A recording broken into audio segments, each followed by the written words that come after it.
Негово високо преосвещенство Ловчанският митрополит Гавриил, председател на културно-просветния отдел при Светия Синод, награди днес всички участници, спечелили награди в националния конкурс Възкресение Христово 2016 година, организиран от Светия Синод на Българската православна църква, Българска патриаршия за трета поредна година.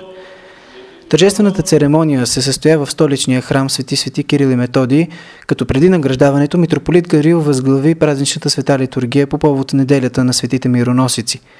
Заедно с митрополит Гавриил съслужиха архимандрит Герасим, главен секретар на Светия Синод, председателя на храма иконом Александър Георгиев и старофорен свещено-иконом доктор Захари Дечев. В края на богослужението митрополит Гавриил се обърна с кратко слово към събралите се десетки деца и родители. Той каза: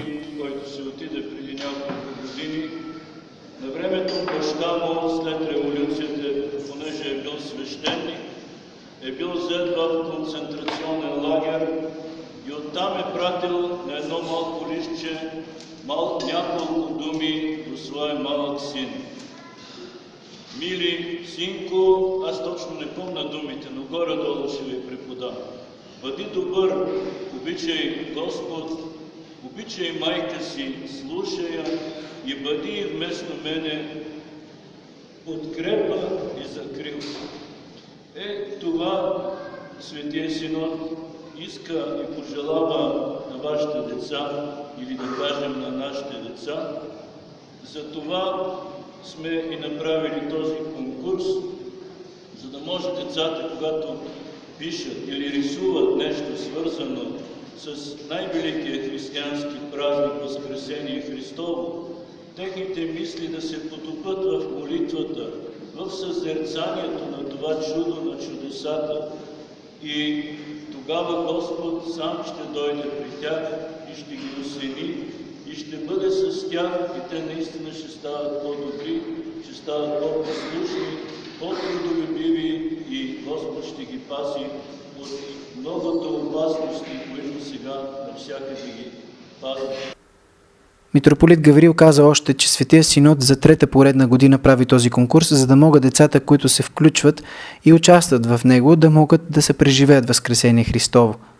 Той подчерта също, че всички деца, независимо дали са били наградени или не, са получили голяма духовна полза от участието си в конкурса. След словото на митрополит Гавриил дойде и дългоочакваният от деца, учители и родители момента за награждаването на победителите и участници в конкурса. Митрополит Гавриил, подпомаган от архимандрит Герасим, раздаде грамотите на победителите, както и сертификатите на останалите участници в конкурса. След раздаването на грамотите и наградите започна и втората част от празничния финал, която се състоя в Енорийския център на храм Свети Кирил и Методий.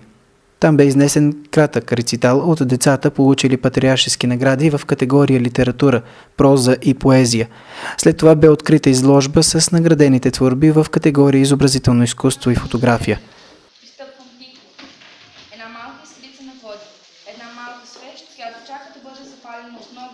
За нещо голямо, с вяра в една сила, която човешкият низемен път се опитва да открие и да достигне.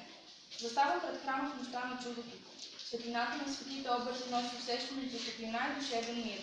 Имам нужда от пречистване, от просветление, от преоткриване. На себе си, на истински значимото, на ценното и смисъла на живота. Притаявам дъх пред силата на камбания звън, който известява, че Бог е при нас, че сме близо до Него, че сме заедно. Ден велик е. Чудото на Божието възкресение носи на човечеството спасителната сила на надеждата, че животът е вечен и непобедим, а един син, изпратен от любов към хората, тръгва към своята Голгота, пак от обич към човека, понесъл на раменете си само милост, доброта и смирение. Велико чудо е силата на душата да застава над грехове и пороци, над омраза и зло и да опрощава.